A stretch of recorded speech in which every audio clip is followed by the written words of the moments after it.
Here with trainer, boxer, Greg Hackett. What's good, Greg? I'm alright, man. Same old shit. My bad. It's cool. And what you got going on, man? This weekend we got Paul Crow fighting in Oxon Hill, Maryland, at the MGM. Fight 6 rounds. We had 2 opponents, both from pulled, and then I think we got one just this week. So we kind of Paul only 5-0, so we just taking them how they come. You know what I'm saying? As long as he getting looks, we happy. Is that something that happens a lot? Early on, because you're not matching guys up as far as popularity. You're matching them up based off, with the looks they need. So if I got a guy who got, fast hands but slow feet, then I'm gonna put a guy in front of him with slow hands and slow feet, so he can work on his footwork and shit like that. So it's more like matchmaking in the beginning. You're just trying to get the guys the right looks, and then once they, they reach a potential where they at a world-class level, then that's when you go ahead and get in the big fights. How's Paul's development so far? Paul development his mentality as far as his skills is getting there, but I don't like what I'm not seeing is I can't say I don't see it. It's just like Paul, like a guy, like a mechanic. Yo, I got a car, I need fixing. All right, drop it off. He don't really get excited about nothing. He not really like, it don't hit his head where he like, all right, I need to do this, I need to do that. Paul just get ready. So it's like, sometimes the training seems kind of flat, but then I understand what it is too. He really just want to get to the big fights. If Paul could fight Earl Spence right now, he would. He would. That's just his The mentality. funny thing is that's who he reminds me of. Yeah, they got similarities. Size and just they come straight forward just to hurt you. Like it's no pussyfooting around. Yeah, they're not playing. Ain't nobody playing. For sure. Javon Woodard, what's he doing? Javon's supposed to be getting ready for November 26th, I think it is. But his father called me. I think what it is, real. They don't want to keep bouncing him around with the training. It's a little hard to get him up here, back and forth, because shit costs money. But any way I can help him, I always reach out. Where's he from? He's from. That's crazy because I thought he was from North Carolina, but originally from Newark, New Jersey. Yeah. And they moved down there when he was like a baby. So he's really from down there, like North Carolina. That's nice. Yeah, that's a nice little weed. He trained like in Virginia or Atlanta or something, like Atlanta. And then he do a lot of bouncing around. So we just hopefully we can get him stationed up here. I would love to have him full time when we get him working. You know what I mean? Yeah. A lot of work for him up here. And last I saw, Donald Smith still got the broken hand. Yeah, his hand broke. I think he got the cast off. So he's just waiting for shit to heal up. You know what I mean? That was an unfortunate injury, but he's waiting for things to heal up. Now, is why he's hurt? Do you work with the other hand, work with footwork, or you? Work with the other hand and make sure you're still running. Make sure you still get your calisthenics in as much as you can. You know what I mean, what you can do with the hand being injured. You know what I mean? Is that sometimes a blessing when one hand, like your strong hand, gets hurt? I would say that because a lot of people wouldn't look at it like that, but I would say that because that's exactly probably why the hand was broken. You're putting too much into the one hand instead of developing the weaker hand. You know what I mean? A lot of fighters, they don't, even with these guys switching southpaw, switching orthodox, going back and forth, they really still not developing the shots. Because you can see the change in the shots when they switch up. You know what I'm saying? The left hand remained the strong hand. Mm-hmm. So if you pay attention to them switching, then you still can keep up with them. But you know what I mean? I think that's what the guys should focus on. It's more of a blessing.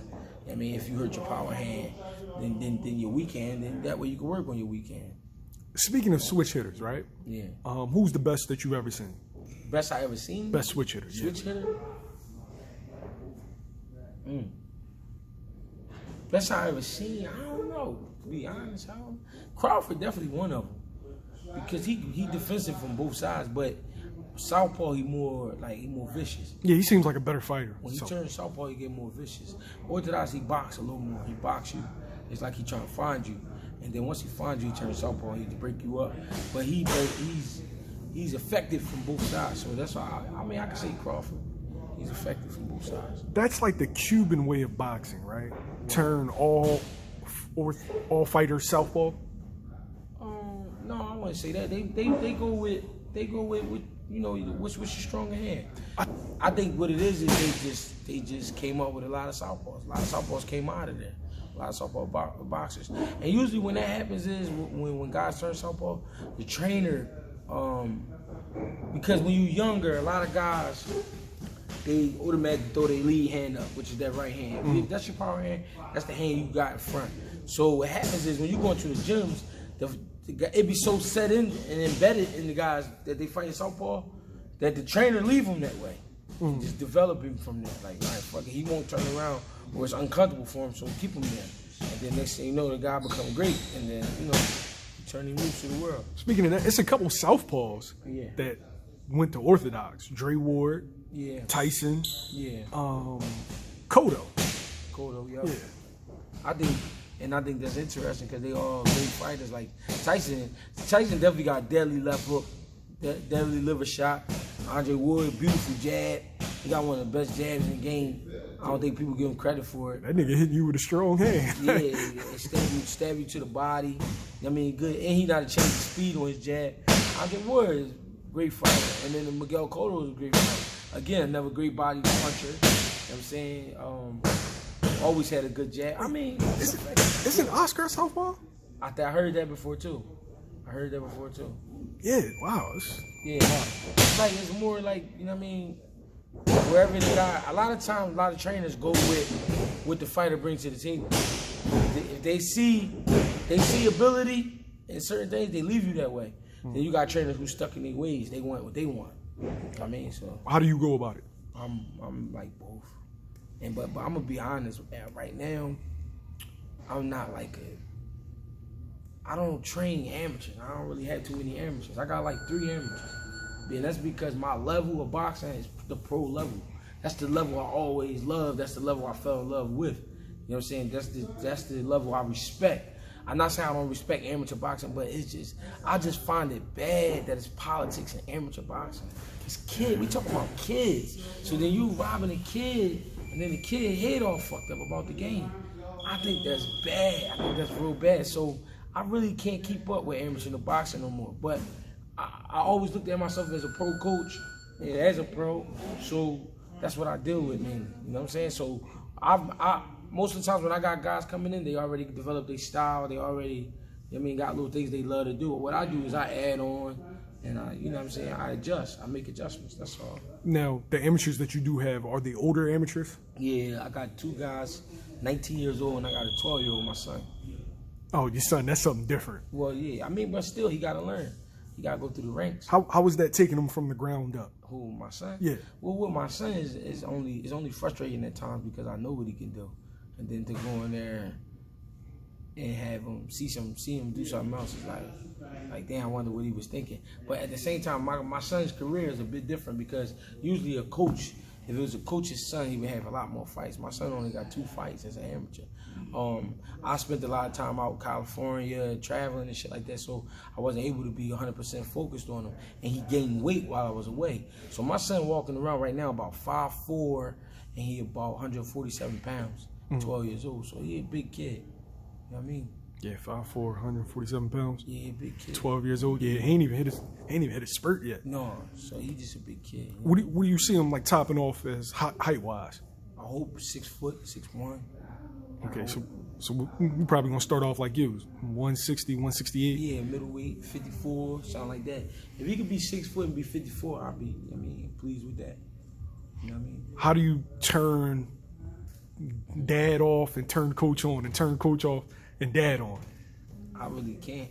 I don't know how people can do that. I really can't because I can, because I can see I watch my son take a lick sometimes, but I'm being a coach at that point. But I don't know how I'm doing it. I'm respecting the sport. I'm like, he got to take his licks too.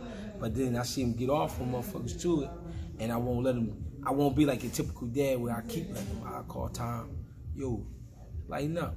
You know what I mean? Or, you know what I'm saying? Now, only way I'll let my son go on somebody if that's what they trying to do to him. But I ain't with that part of it. You know what I'm saying? I'm a scientist, so I like to see shit exercised, you know what I mean, and work. I want to see the measurements be taken out. So I won't let him go too crazy, you know what I mean? But at this point, he's young and he's heavy, so I just let him do his thing, come in and train. He recently just got braces, so he ain't gonna be fighting no time soon until we get that situated, you know what I mean? Okay. So we just letting him grow. Do you see him surpassing you?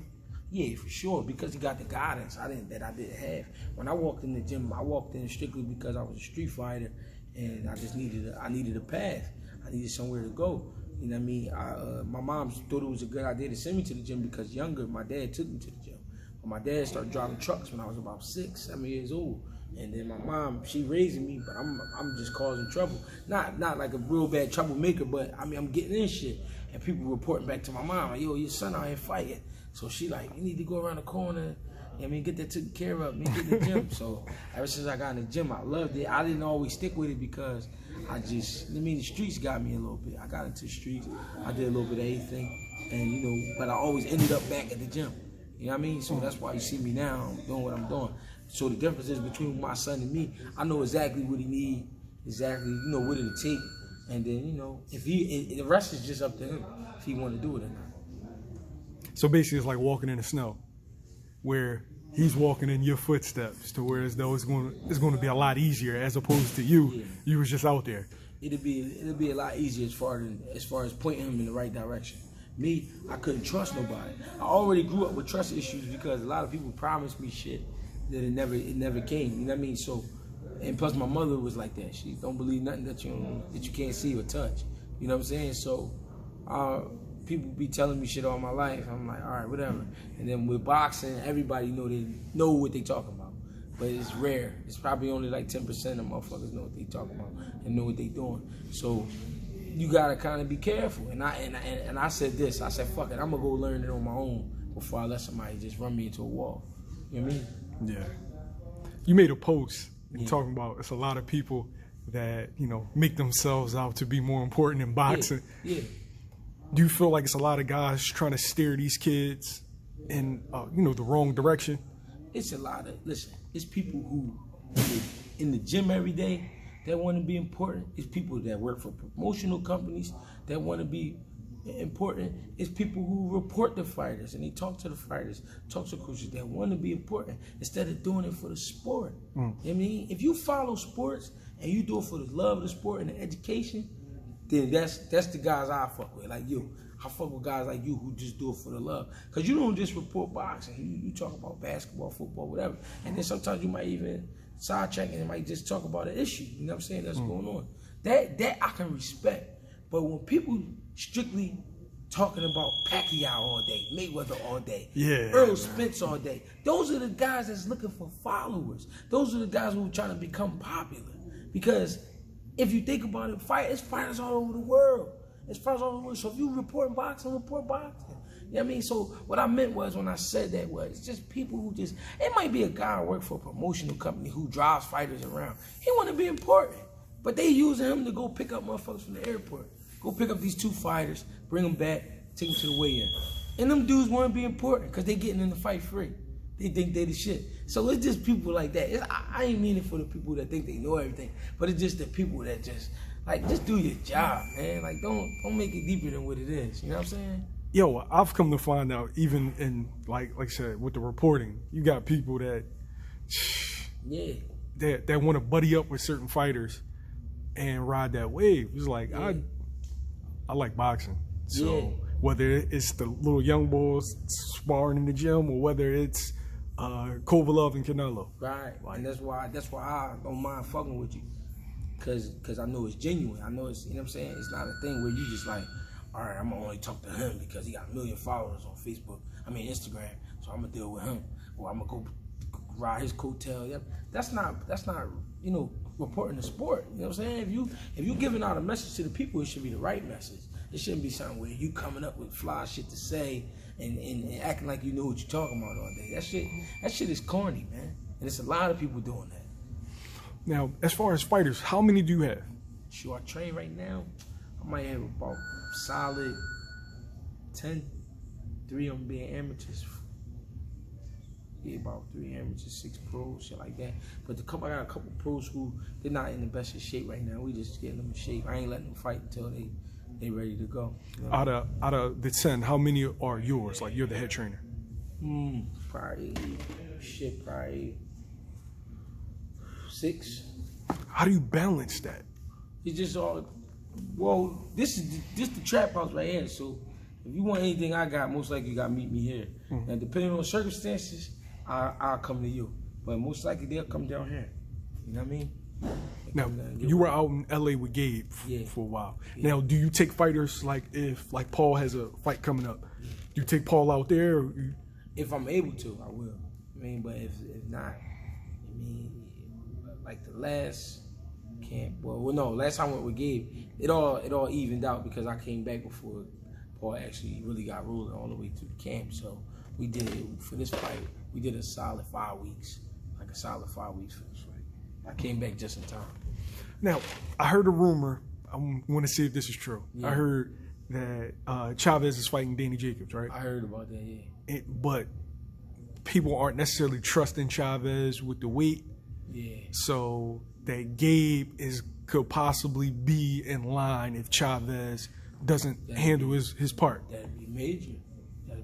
I think that's a good fight. That's a great fight. Any fight involving Gabriel Rosado is a great fight because he gonna always go for it. He gonna always give you the big action. I mean, whether it's him getting caught with some shit or him catching a motherfucker with some shit, he gonna give you action. And I mean, guess what? I don't give a fuck what nobody say. That's a great fight with him and Jacobs. I thought he'd be so lucky, bro. That was a close fight. I thought it was a draw. It was a close fight. I thought they should have stopped it. When Selecki turned his body and he kind of he didn't want no more. Like, oh. But see, you got to remember, Selecki got 1 loss at that point, and he was Polish. He Polish. Matter of fact, he was undefeated at that point. His first loss was Boo Boo, right? So yeah. So he was undefeated at that point. No. His first loss was Jacobs, right? Oh, yep, you're right. Yeah, first loss was Jacobs. You're right. And Boo Boo was the second loss. Yeah. So it was Jacobs. Then he fought Gabe. So he's Polish. What they were trying to do is find a new Polish prince. Like, okay, he beat Gay Rosado, big Polish kid, you know what I mean? He got good look to him, muscular, bald headed. You know what I mean? But he just ain't it. You know what I mean? He can fight tough, but that's what he's He's a contender. You know what I mean? Gabe, the reason we still talking about Gay Rosado, because if you look at a lot of guys he fought, they not around. And then if you look at a lot of guys he fought, he really beat them. So Gabe don't really have 12 losses, but we gonna give him the 12 because he wasn't always the popular, or he wasn't always the most skilled, you know what I'm saying, or it just wasn't his time. But Gabe Rosado is always entertaining, so we gonna always talk about it. It was a lot of dudes I thought he beat. I thought he beat Peter Quillen. I thought he beat Jalen Love. And Jalen Love ended up popping for Peds. I thought he beat Selecki. It's the business of boxing, man. Rough. I never seen any sport to where politics runs it through and through. It's like with basketball, there's politics where fouls and stuff like that, but you have to make the shot or you don't. That's true. But that's why you see some of them miss sometimes too. Because you gotta think about it. Motherfucker in the gym, he's shooting 1,000 shots a day. And if you ever see them shoot at practice, them motherfuckers don't miss. Yeah. In the game, it is pressure. But you done shot that shot so many times, like, man, how you missed that shot? Wide open shot. Why? I mean, it's a lot. It's politics in everything we do. Everything. Damn near.